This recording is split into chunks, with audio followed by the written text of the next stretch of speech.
There you go. If you think I look bad, you should see the other guy. I had some Mohs surgery, so I'm a little self-conscious about the scale, and so we will wear these glasses. Just make believe I'm a celebrity today. Good morning, everybody. Welcome to the LLI in another year. How many people here are new? Oh, wonderful, terrific. Glad to have you. Hope you enjoy the program. It's an extensive program, and I'll be very happy to talk to you about anything.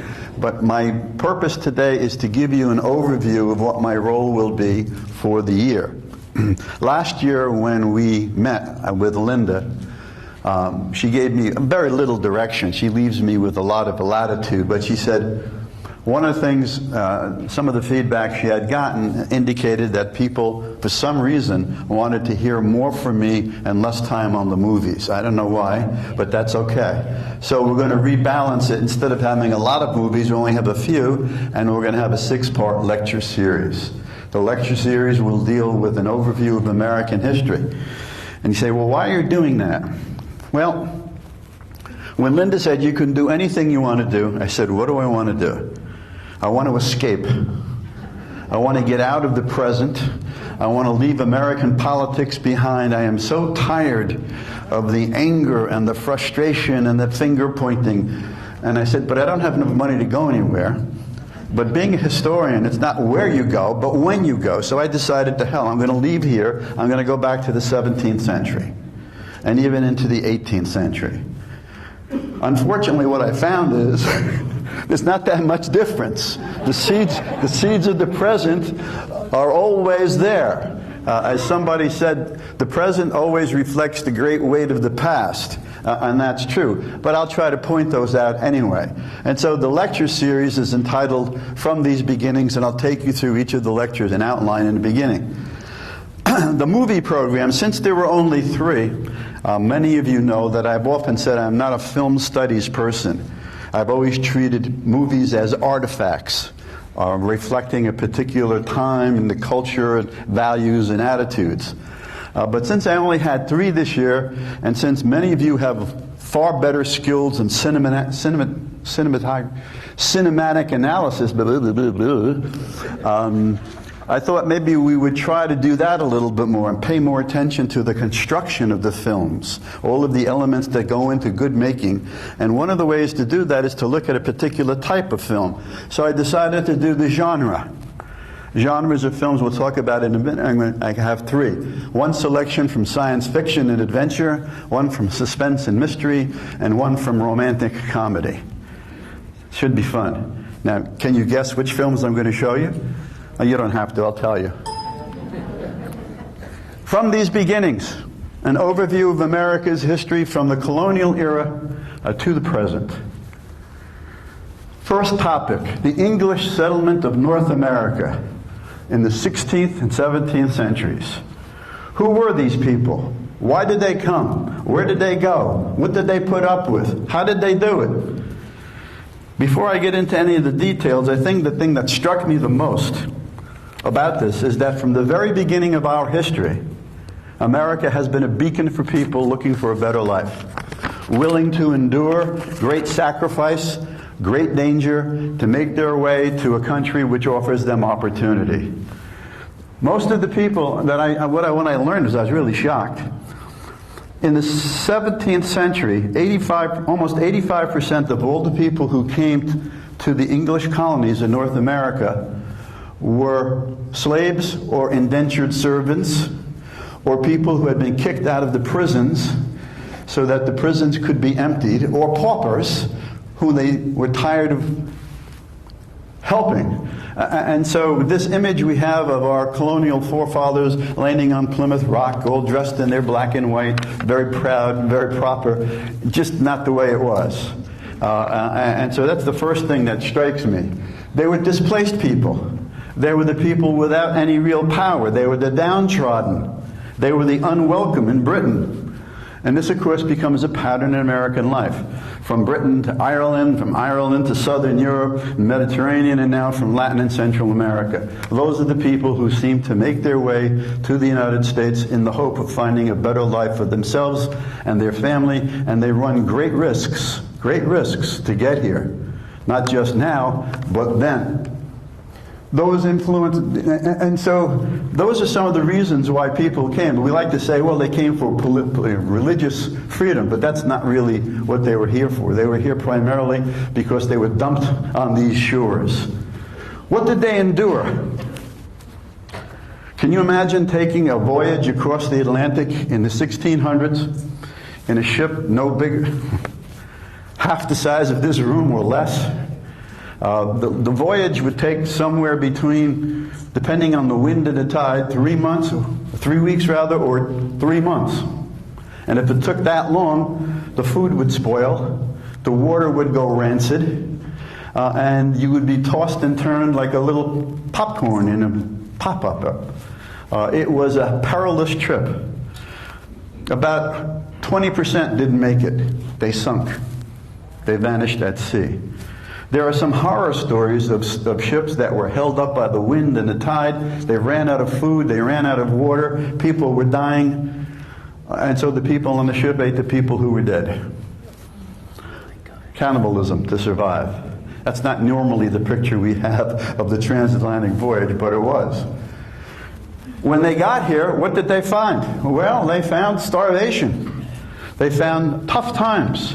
They didn't know the land, they didn't know the geography, they didn't know plantings, they didn't know much about anything. And of course what they learned quickly is that the people who lived here before they got here tried to help initially and then found out what they were really like. And so you had all kinds of struggles and massacres on the frontier, Indian warfare. And so it was a tough endurance. And of course, for those who came over as indentured servants, they were in servants for 5 to 7 years. So when you got here, you had to serve another 6 or 7 years in order to pay off your debt for the passage. And so this is the kind of stuff that they had.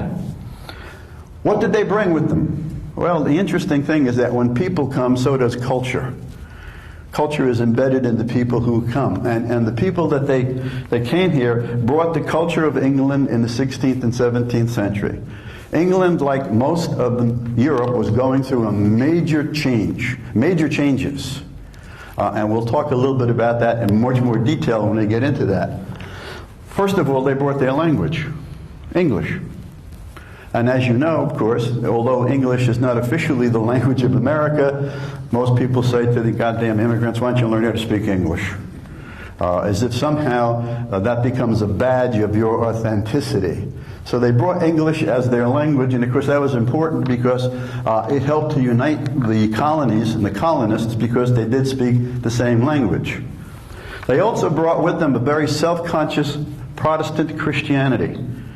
Now, the immigration to America started only 60 years after the Reformation. England had been torn by civil war. Henry VIII had taken England out of the Catholic Church, created the Church of England. His successor, one of his successors, was Bloody Mary, who killed all the Protestants. And so you had this Protestant Catholic thing going on in England for a while. And of course, that paled in comparison to what the Protestants and Catholics were doing to one another all through Europe. And so the sense of religion that these people brought with them was a very militant sense of their own religious beliefs and their sense that they were under attack.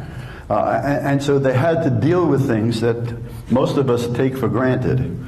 Perhaps the most important thing, I think, when you talk about the Protestant Christian tradition, is Luther's historic stand at a church trial, when he was asked to recant and said, take back or we're going to burn you at the stake or whatever we do to heretics.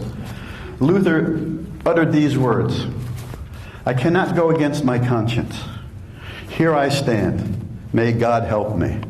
And so embedded in Protestant Christianity is the belief in the supremacy of the individual conscience. The supremacy of the individual conscience. The right of the person to make up their own minds about those kinds of issues. And in order to do that, you have to be able to read and write. And so the Protestant Christianity that they brought here had a great deal of emphasis on literacy. And so almost from the very beginning, the Colonials started schools. They had all kinds of people brought in to teach the children. Mostly they were teaching them about their own religion, but nonetheless, people had to learn how to read and write. At the same time, when they came here at the beginning of the century, it was still very much a superstitious kind of culture. If you talk to Englishmen in 1600, most of them believed in witches. Most of them believed in evil spells. But by the end of that century, what we call the scientific revolution had taken place. And people like Sir Francis Bacon would argue, in order to be understood, nature has to first be studied. And study means rationality, it means facts, it means empirical evidence. And so they brought with them the idea, the belief in science and in rationalism. And the last thing they brought with them, which is going to be important to us in America, is their tradition of political philosophy. Thomas Hobbes, John Locke, natural rights. This was part of their intellectual baggage from the very, very beginning. And so when Jefferson could pen those words, we hold these truths to be self-evident, that all men are created, the idea of self-evident rights, natural rights, this was an inheritance that the people brought with them when they came to the United States, or to what would become the United States in the 17th and 18th century. And so this is the first lecture. I'm going to give a lot more detail about some of this stuff. Second, before there was an empire, there were colonies. And what happened was, of course, that, how do I say this? America's history through the 18th century is really the history of the British Empire, imperial history. You can't understand colonial history without understanding British imperial history. And the imperial history of Britain is staggering. From 1652 to 1763, they fought against the Dutch. Then they fought against the Spanish. Then they fought against the French. Then they fought against the Germans. But boom. And of course, while they were busy beating each other up, the colonies began to develop on their own, and they were treated with a level of neglect because the British were too busy fighting wars to care about what was going on in North America. The final victory led to the control of all of North America, French and Indian War. And so that meant that Britain now could turn its attention to the Americas. And of course it left them with a large debt. What drove all of this? England, like France and Spain, believed in mercantilism. And the basic assumption of mercantilism is colonies exist to make the mother country rich. They provide markets, they provide raw materials. And so as a result of that, the understanding always was that the mother country was superior to the colonies. And I suppose in the early days the colonials didn't mind that, but as the colonies matured, they found that idea of being inferior, subjected to British rule, a little bit taxing. The other thing, of course, was that the empire had a theory, the king, the parliament, the ambassadors, the ministers, but in fact it was a hodgepodge. There were all kinds of people involved. It was an administrative nightmare because it grew up with any real direction. And so you had one historian said, one of the reasons Lord North lost the colonies is he was the first prime minister to actually read the correspondence from North America. Most of those guys operated in complete ignorance of what was going on. To them, the colonies were far away and they're just something to be moved around with. And of course, during these years, British politics was going through a revolution. There was a civil war in England in the middle of the 17th century. Civil war between the supporters of the king and the supporters of Parliament. Then there was the Glorious Revolution, 1688, where the Parliament told the king, you're finished, you're gone, goodbye. And they brought in somebody else to become the monarch of Great Britain. That meant, of course, that Parliament was now supreme, the most important political agent in Europe. And of course, we also had the development of Whigs and Tories. We'll talk more about them as well. While all of this was going on, The seeds of self-rule were being nourished in America by the religious traditions, by the philosophical traditions, and according to Frederick Jackson Turner, by the environment of a free world, a new world, opportunity. Peculiar of American institutions, that they had been compelled to adapt themselves to the changes of an expanding people. What were some of those seeds that they brought? First of all, they brought the structure of Protestant churches, Congregational and Presbyterian in particular. Anybody here belong to any of those denominations? Okay. Anybody here a Protestant? A few. What do you do if you don't like the minister in your church? We don't serve them dinner. You don't serve them dinner? How do you select the person to be the minister for your congregation? Again? How do you select the person to be the minister in your congregation? That's the bishop. The bishop chooses. What's your congregation? What do you? What's your branch? Methodist. A Methodist, and we don't count about those. These guys. Go ahead. We have a committee which. I'm sorry? We have a committee of members who search for the. Right. So they do a search. So the congregation hires the minister. He serves at the pleasure of the congregation, which is a very different tradition from the Methodist, certainly a very different tradition from the medieval Catholic Church. And of course, if you're a Catholic, where do you go to? You go to church really close to where you live. Here, these people were able to move around where they saw ministers that they really liked. Yes, ma'am? Did you want to say something? No, I said I'm Catholic, so be careful what you say to me. Oh, I'm also Catholic. I used to be. Anyway, okay. So embedded in Protestant church structures is this idea of independence, autonomy, selection. All of those things are very much in part of colonial America. Even in the Anglican churches, which were close to the Church of England, there was a certain level of autonomy for each of the congregations. So people there were used to making up their own decisions, and ministers knew that they had to not only preach the Word of God, but preach the Word of God in a pleasing way to their congregation. Otherwise, they could pack their bags and be off. And so that reinforced that sense of participation. At the same time, the most important thing about English settlement is that it wasn't done by the crown. It wasn't done by the crown. The mechanism by which Englishmen came to this world, New World, was through joint stock companies. The crown would grant a patent to a particular company, the Virginia Company, the Massachusetts Bay Company, the New England Company, and they would have a license to operate in a certain area granted by the king. These companies were proprietary, and they were interested in profit. That's why they existed. People invested in them in order to get a return on their investment. They were corporations. And so from the very beginning, what we might call the seeds of capitalism came to the New World with these structures as well. But in order to induce people to come to the New World, to fill out that colony, to grow the tobacco or the rice or whatever else they were going to use to make money, you had to give them an inducement. In some of the colonies, the inducement was they became members of the political establishment. These are people who couldn't vote, and now they could vote. In other places, it was other kinds of opportunities. In the Carolinas, the poor people rose up in rebellion against the rich people, and so they were finally granted land. And one of the things we're going to learn about early American history is, since there were not a lot of elections, and it was kind of unsettled, it was a very violent age. When people were unhappy, they took the sticks and stones and beat the crap out of other people just to make their points. There was no peaceful petitioning. And so from Bacon's rebellion in the 17th century to Shays' rebellion in the 18th century, when the people of an area got fed up, they said, we're sick and tired, we had it, and we're going to do something. Like in Massachusetts, they burned the governor's house, they tarred and feathered people.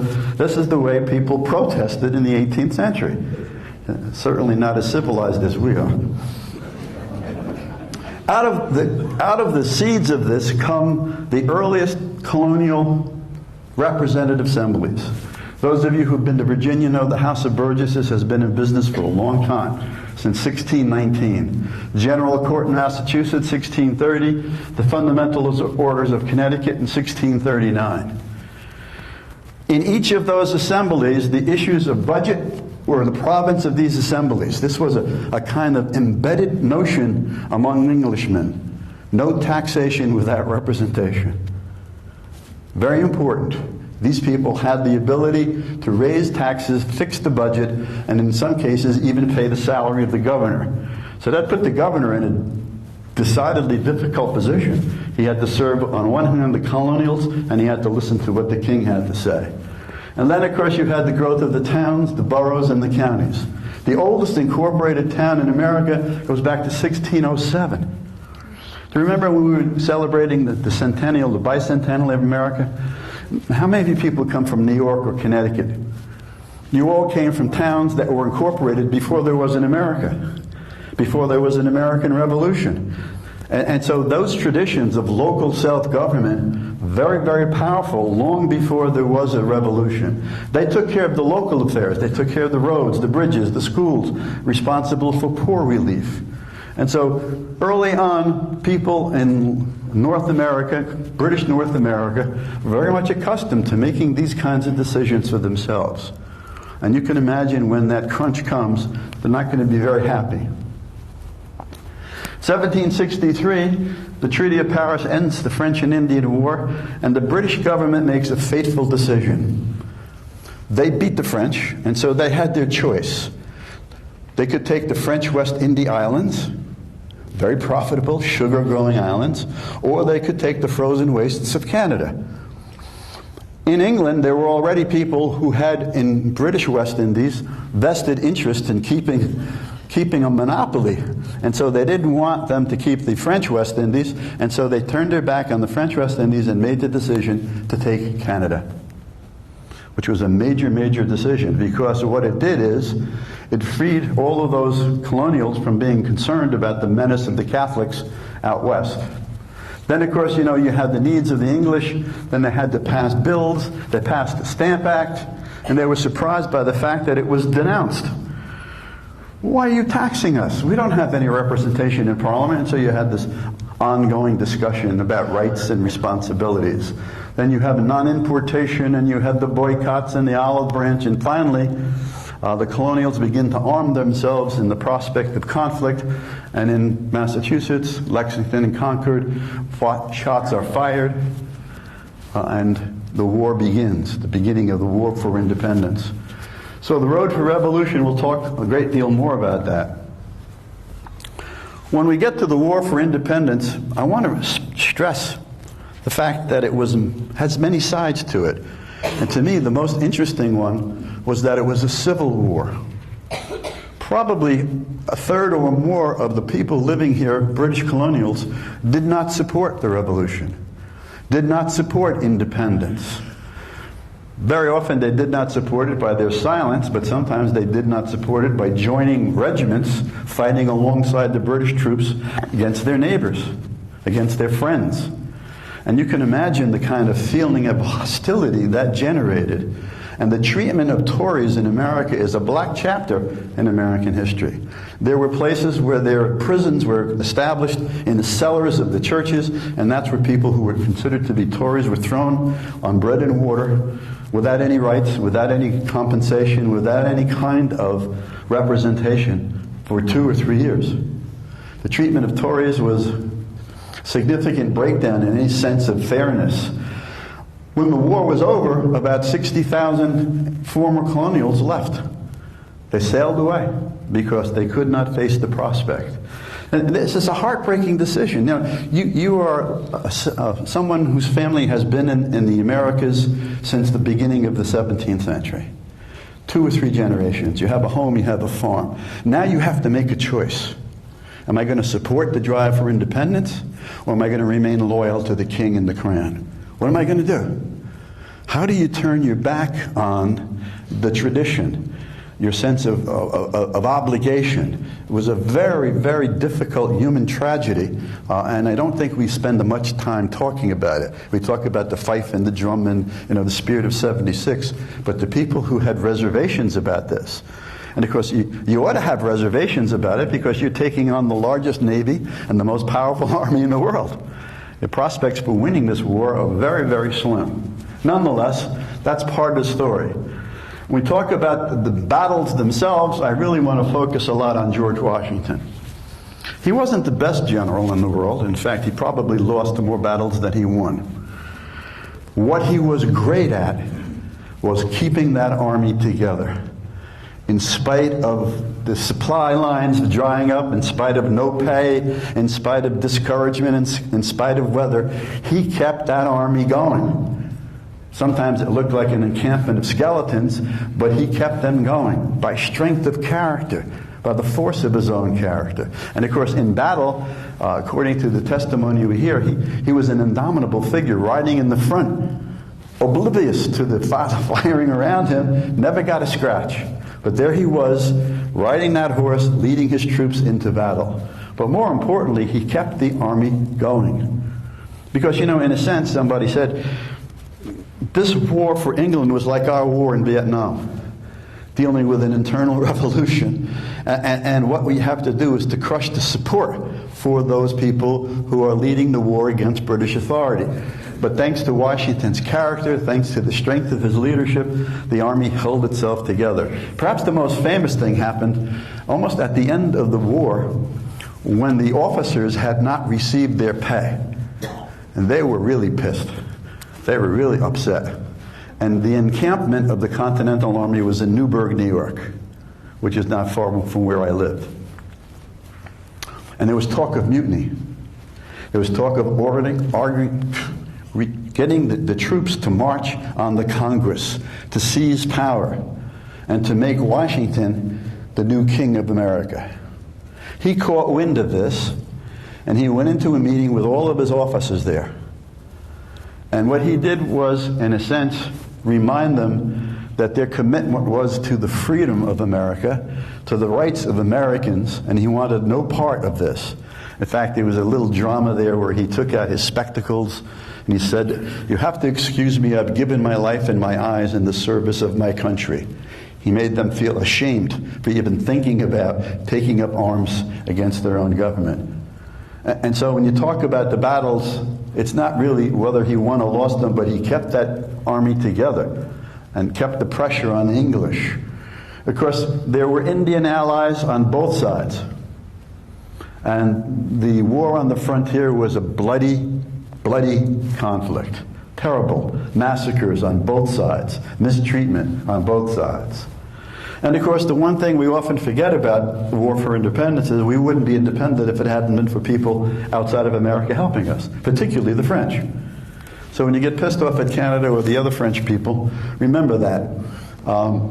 French gave us money, and then they gave us military support. If it wasn't for the French fleet, Washington would have never won the battle that he won in Yorktown.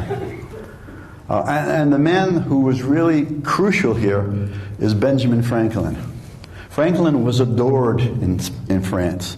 He would wear his fur hat and his dirty old coat. And when John Adams saw him, he said, "Why don't you dress up?" He says, "I'm dressed the way they expect me to look, as the noble Englishman, the noble American, the natural man."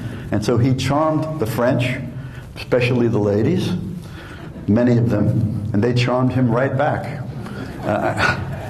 And so Franklin was crucial in all of this in terms of maintaining a relationship with the French, getting them to give us money through the back door, getting them military supplies. And of course, John Adams was there with him, and then John Adams was sent to Holland, much to Franklin's relief, because he and Adams just did not get along. Where Franklin was easygoing and rambling and a raconteur, Adams was a stiff, upright, nervous Nelly. But he got along well with the Dutch, and he secured a lot of money for us from the Dutch. And so the independence of British America was achieved by sacrifices made here, but it was achieved also with the help we got outside of America. And we need to remember that. We need to recognize that. When Lord Howe was given the command to put down this rebellion, he made a very fateful remark. How do you subdue a continent? How do you subdue a continent? And American commanders in Vietnam said the same thing. How do you subdue a subcontinent?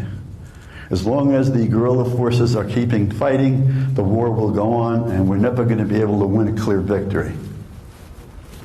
After independence, we come to the period where we have to create this thing called the American Republic. Everybody thought it was a foolish idea. Nowhere in the world were men capable of governing themselves for long before they fell into all kinds of traps. The government that was created during the Revolution, the Confederation, really was a government that had a lot of weaknesses in terms of being able to control all of the various interests. And so in those 7 years, there was a lot of disorder, a lot of maneuvering back and forth. And finally, there was an event in Massachusetts, Shays' Rebellion, where people were convinced that the government simply was not able to protect itself. And so there was a call for making amendments. That was the call. We're going to have a convention, and the purpose of the convention is to propose amendments to the Articles of Confederation. And so a number of men were chosen by the state legislatures to go to Philadelphia in 1787, and about 6 of them met at Franklin's house before the rest of them got there. And they decided that there was not going to be any amendments. They were going to propose an entirely new plan. They were going to supersede their instructions significantly. You might even call it a coup. And so that's what happened. A few days after the rest of the guys got there, the delegates from Virginia stood up and made a proposal for a new national government with 3 branches: executive, legislative, and judicial, with a legislature with 2 houses based on the notion of popular representation, giving the people a say in the government. And of course, they went back and forth and back and forth. To me, the most interesting part of all of those debates had to do with the issue of representation, or more significantly, who's going to be counted? Who actually is going to be counted when it comes time to award states political power? Well, in the North that wasn't a problem, but in the South you had all of these people who were property. How do you count them? You know what the great, of course, compromise was? Each of them was 3/5 of a white man. And so all those persons held in slavery were counted as 3/5 of a white person for the purposes of representation in Congress. But all through that discussion and that compromise, they went out of their way to avoid the term slavery. They called them everything but slaves. Everything. Those founding fathers, many of them believed that the institution itself was rotten or was on its way out. Nonetheless, they were not willing to take it on. And if you read the Constitution, you will never see the word slave. It was a deliberate omission on the part of the men who drafted the Constitution. And so that great silence about slavery would remain haunting America right through the 1800s, right through the Civil War. And perhaps the great silence on racism would continue to haunt us through the 21st century. Then there was a push for ratification, and it's very interesting. In Virginia and New York and some other states, the vote was 2 or 3. One way or the other would have gone a different way. And it was very, very close. And the people who were able to maneuver got into the Constitution the idea that there would be amendments called the Bill of Rights, and so that happened. And then, of course, in 1788, to nobody's surprise, George Washington was elected president.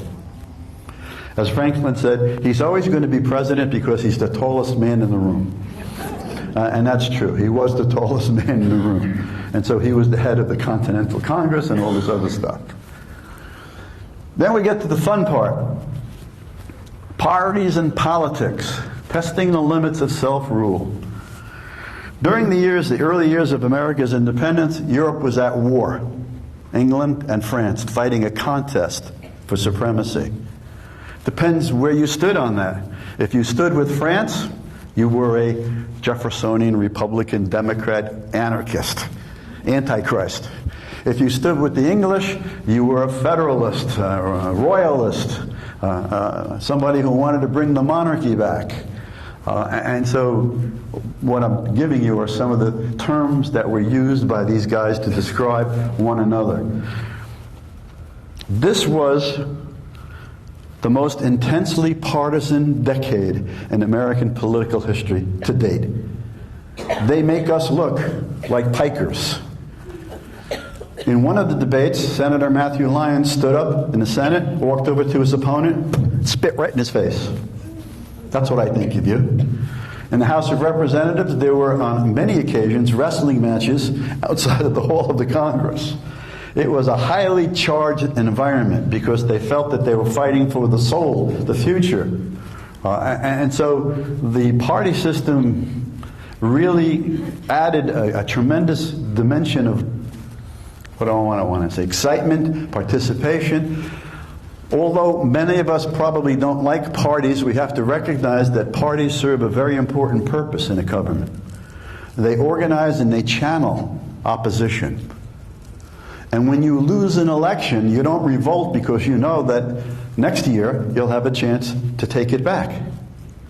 Revolution only comes when you have no hope at all of trying to change the government.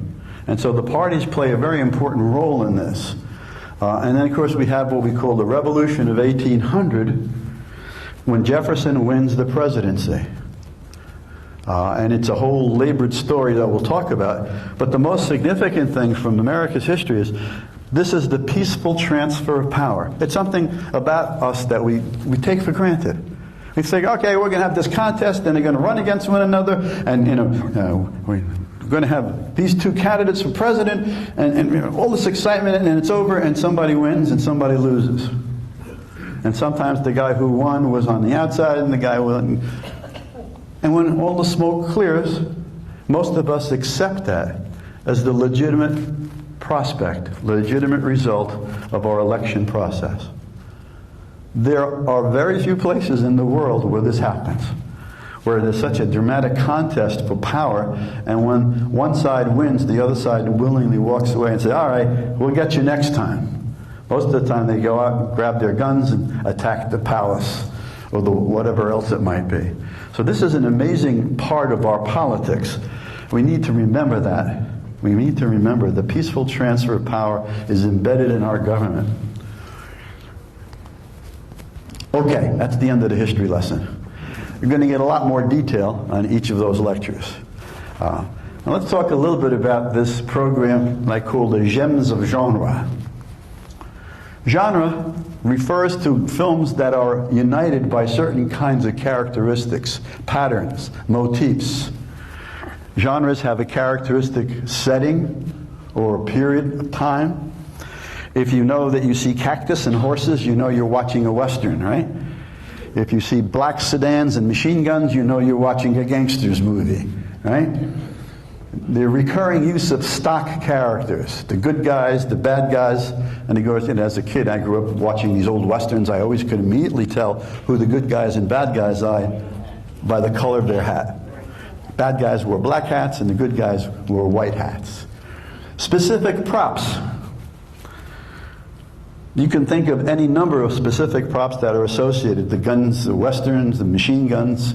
The plot, very much like all the other films in that category. And of course, one of the things about genre is that it does pay attention to music and audio. And so that's very much a part of that. The earliest films relied heavily on genre. However, as Hollywood has matured, most films today are blends of one or two of those elements. Nonetheless, what I'm going to ask you to do when we see these films is to pay attention to those elements. Characteristic setting, stock characters, and so on and so forth. And so we'll talk about them. The first category is science fiction. Science fiction films, somewhat comic strip-like. They're imaginative. The settings are imaginative, set someplace that is very unfamiliar to us. Film production quality of science fiction is very, very high. Advanced technology, special effects, all of those things are very much a part of science fiction programming. They have heroes, planets, quests, settings, places, dark and shadowy villains. And you know who I'm talking about now, right? Futuristic technology and unknown, inexplicable forces. Most science fiction films are set in outer space, and most often in the future. They're not set in the present, in the future. The one we're going to see today is one of these five. These are the 5 most celebrated science fiction films of all time. Space Odyssey, Star Wars, Blade Runner, The Matrix, The Dark Knight. Which one do you want to see? I'll tell you. Star Wars.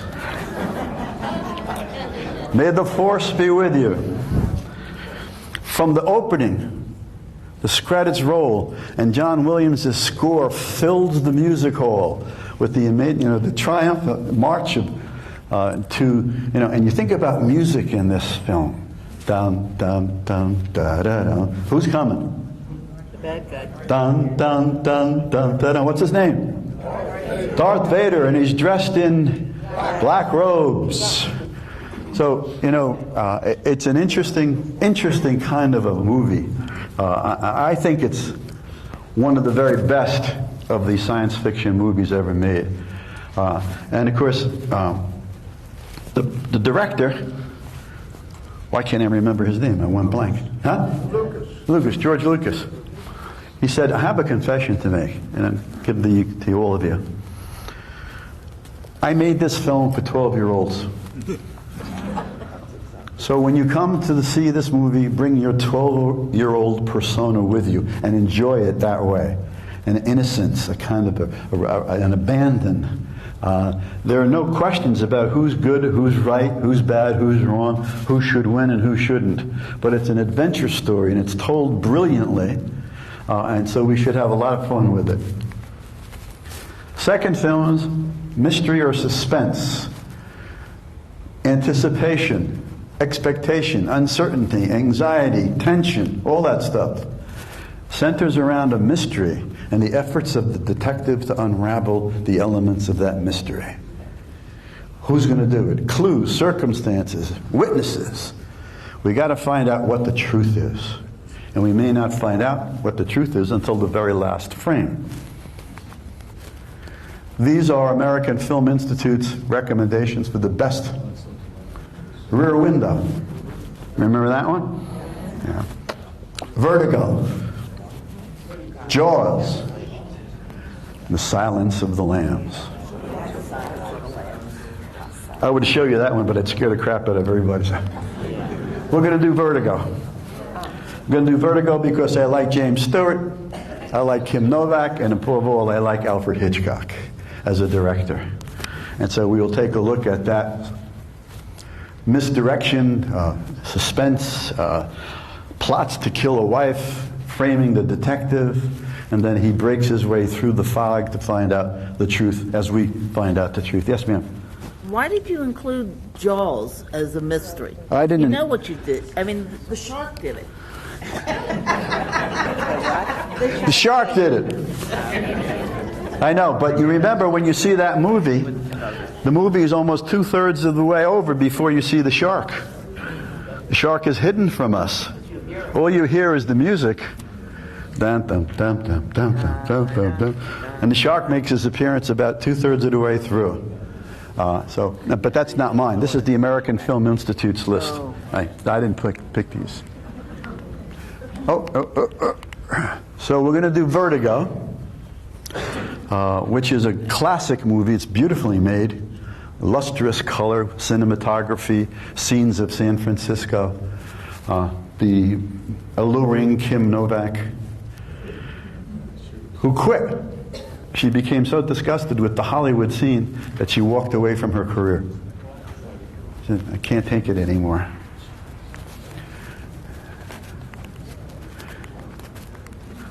The last one. We'll have some fun. Romantic comedy. Romance, laughter, tears, falling in love. You know the plot. Boy meets girl, boy loses girl, boy finds girl. You know that story, right? It's a story we've heard 100 times. Fantasy, charm. Sometimes faced with a lot of little truths about who we are. All of us have experienced some of this. These are the best American film institutes.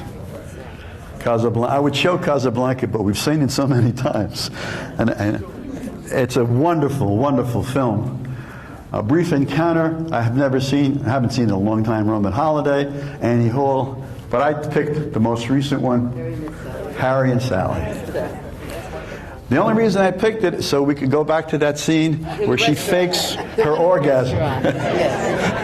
The one in the restaurant. Does anybody know the name of the woman who says, "I'll have what she has"? Rob Reiner's mother, right, the director's mother.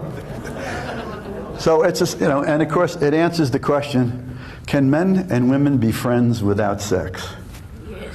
And the answer is absolutely not. No way, no way. And so that will be the last of our films. Again, I would want you, as we talk about these, to pay attention to the way the camera works, the lighting, the shots. We talk about 1 shots, 2 shots, close up, far away. And so this is the program that I'm going to be giving to you this year. Anybody have any questions about it? Any comments, any suggestions? Want another film? Yeah. Yes, ma'am. Yes, sir. As of glory.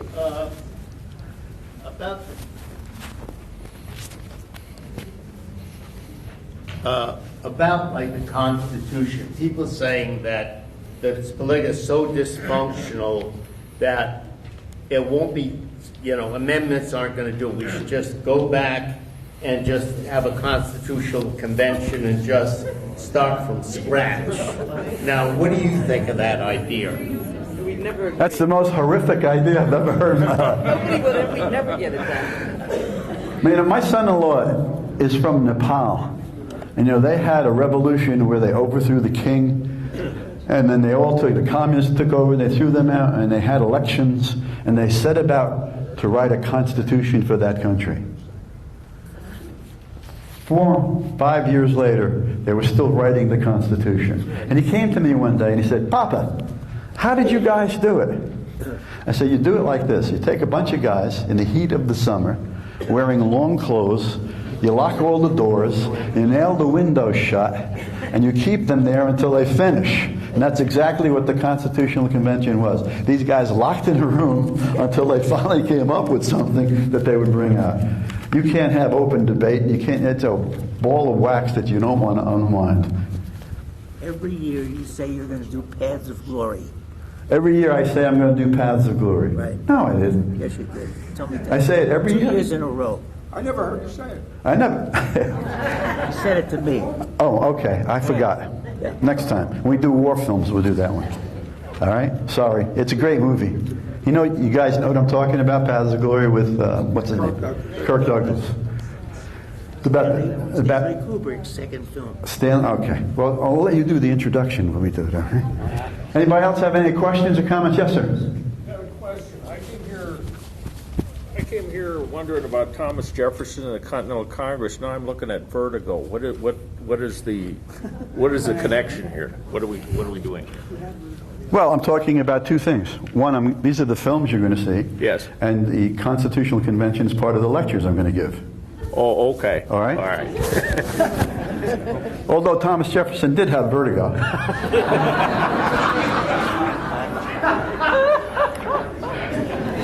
What happened here? Let's go back here. Here we go. The American Republic creating the Constitution. See, Jefferson wasn't in town. Neither Jefferson nor Adams was in America when the Constitution was written. Jefferson was the minister to France. Adams was the minister to Great Britain. And so those 2 guys were not there. So his vertigo didn't count. Yes? Of the first 5 presidents, who do you feel was the most important? George Washington, without doubt. Everything he did set a precedent. Everything he did created a model for how a president acts. I didn't hear that. What was that? Somebody said something. I want to know what you said. There was never a President O'Reilly. Oh, O'Reilly maybe, but no, really. No. That would be my judgment, that he would be of those five. And of course, it's also interesting to reflect. Those battles over representation, the 3/5 compromise, gave the power to the southern states. And so the first 4 out of the 5 presidents were all Virginians because of that. And the South had an enormous amount of influence in national politics. And unfortunately, some of the hot-tempered people from those states often said, if you don't do it our way, we're leaving. We're leaving. Until finally they did. South Carolina in 1860. They left.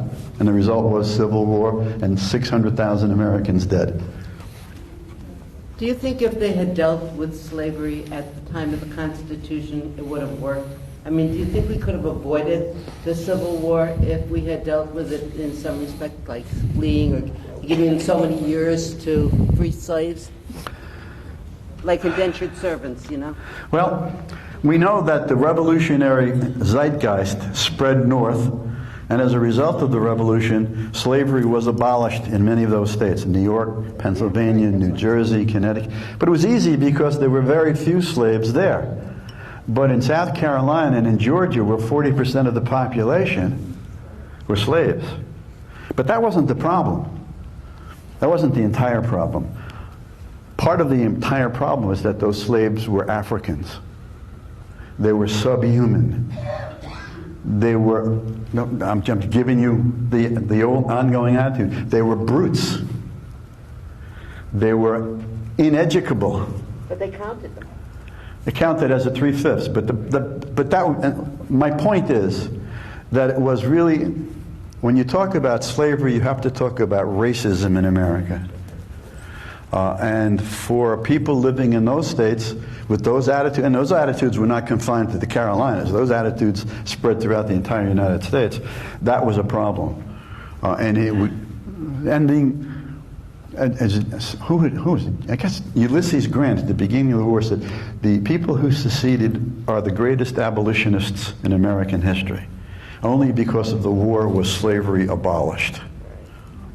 And forced on Lincoln in 1862 as a wartime measure. And finally, the horrendous fight for the 13th Amendment in 1865. Those of you who saw the movie Lincoln know what a difficult fight it was. That's a legacy that's been with us for over 300 years. I often give a lecture on that, and I say something that makes a lot of my people uncomfortable. If you were born and raised in this country, you have been infected by racism. You can't escape it. It's so subtle, so insidious. And as a consequence, it is a very powerful, powerful force. Was a powerful force and remains a powerful force in American life today. Question over there, yes? Something about, I'm curious if you could cover some of the life struggles that were occurring when people would be transported over the Atlantic, whether these were like charters by mercantile companies, fur traders, or farming, agricultural interests, or who paid for the boats, and how did these passengers pay? Was it a matter of travel for desperation or travel for a new world? That's where the term indentured servitude comes from. Shipmasters would allow you to come on their ships and give you passage to the new world. Then you would be sold as a servant for 5 to 6 or 7 years in the new world. So people, I'll show you some advertisements. The attitude of the people were they knew what they were in. Oh, absolutely. They signed willingly. It was those were your choices. England in the beginning of the 17th century was an economic mess.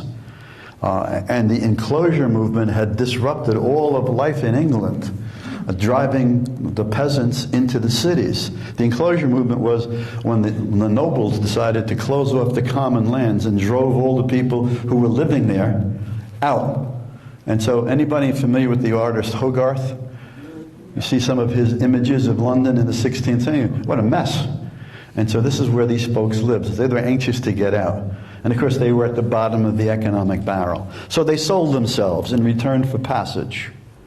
And if they were lucky, they found someone who honored that, and after 5 or 6 or 7 years, gave them a new suit of clothes and their freedom. Sometimes that didn't always work out. But that's the way a lot of people came. That's how you paid. Yes, sir. Yes, ma'am. Back there. Sir. I think that one of the reasons for all the racism is that we have to remember the people that came over here from countries where the population were pretty well all the same. It was a homogeneous population. There weren't a lot of black people in Europe. The difference between the European countries were mainly customs and language. And religion. And religion. And the people that lived in those countries were all spoke the same language. They had pretty well the same religion. And then all of a sudden you stick a bunch of people that are either brown or black. They're going to be inferior only because they're brown or black. It didn't matter where they came from. And I think it's still that way now, and probably will be for a very, very long time. You're probably right about that. In my reading of America's history, the single most important factor influencing our attitudes was the existence of chattel slavery. Yeah. Slavery was the denial of human rights to these slaves. They were called chattel. They were property. They were bought and sold. They were bred like animals in a country that was self-consciously Protestant, Christian. How do you reconcile your Christianity with your ownership of another person? How do you reconcile that? Didn't the founding fathers have What? Didn't the founding fathers have slaves? Yeah, of course. Yes. Some of them. Some of them. Washington, Jefferson, yeah, some. But that's my question. Understand the powerful influence that slavery had in the United States in shaping attitudes between the two races. In order for Americans, colonials, and then Americans to live with this fact that they permitted people to be bought and sold like animals, and I'm a Christian, and God tells me all people have dignity, then the only thing I can do to live with myself is to deny personhood to the people I own. To deny them personhood. And so that allows me to deal with this. It's a very important contradiction. Go ahead. Interesting conversation. I agree with what you're saying, but how do you account that with Europe, where there was slavery also, and the racism is not like it is here? Where in Europe are you talking about? Like France, for example. France, the French colonies, France had slavery. But the people of France are far less racist, I would say. France, first of all, slavery did not exist as an institution in France. Before Napoleon? Before Napoleon, absolutely. When Sally Hemings went with Jefferson to be his comforter in Paris, she knew that if she wanted to, she could apply to a French court to get her freedom, because slavery was not allowed in France. Wasn't there colonies, wasn't it? I suppose so. I suppose so. But the colonial system is a very different system. So there was no... I understand what you're saying, and it's not an easy answer, but to me, in my mind, in America's history, it is the institution that grew up that pushed people to force them to deny humanity to those people who were being enslaved, and so that carries. Oh, okay. Yes, ma'am. Wait a minute. I'm going to give her a chance. Wait. You got to wait.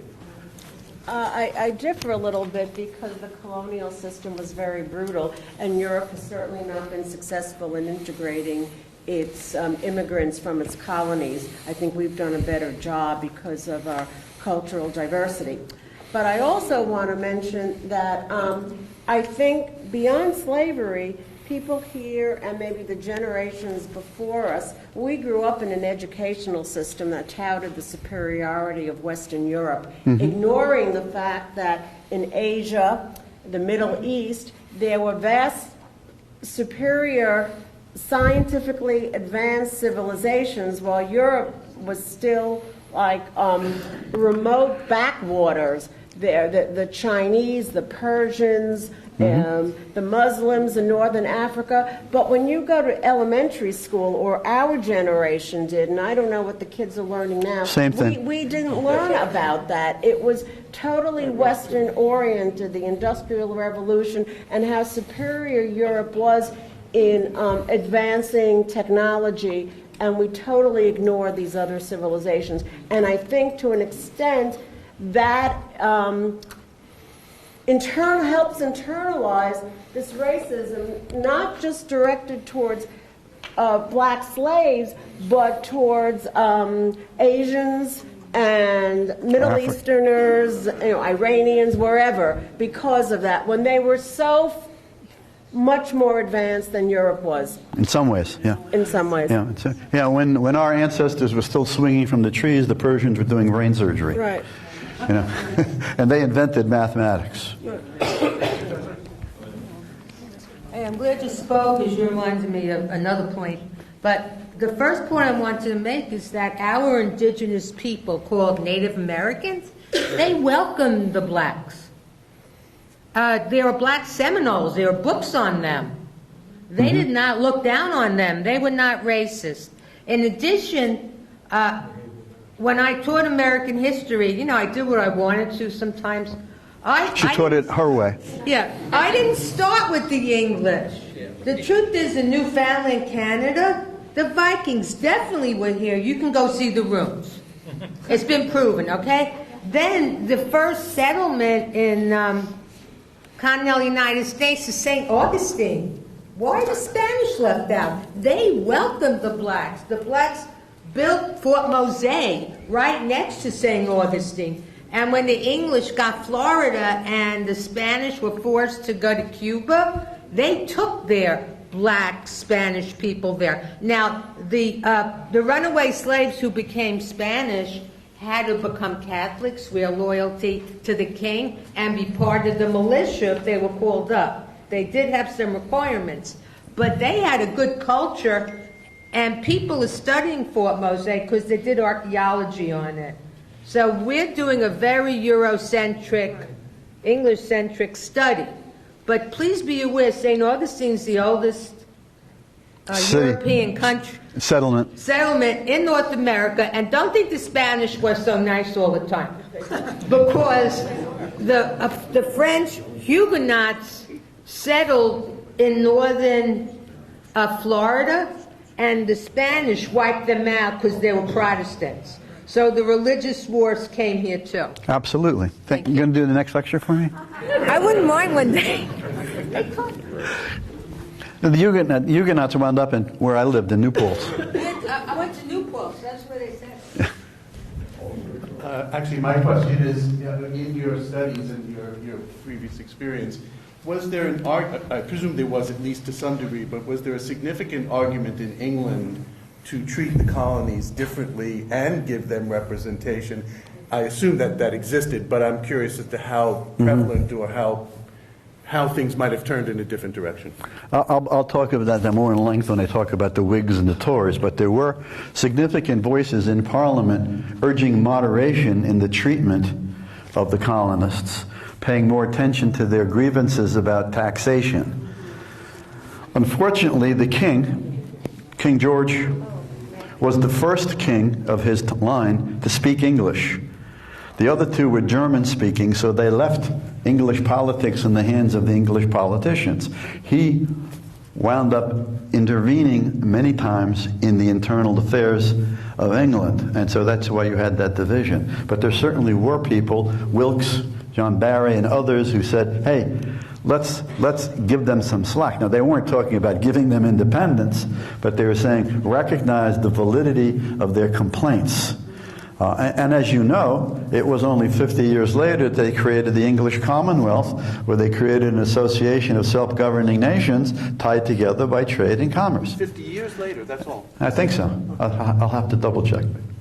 Yeah, if you're going to do movies about mystery and suspense, include invasion of the body snatchers. I would, but we did it a long time ago. Oh, you did? Yeah, we've done it before. But that's okay. You're right. I had to pick one film from each category. That was what I was given this year. I saw it when I was about 8 or 9, and for years after, I kept looking under my bed.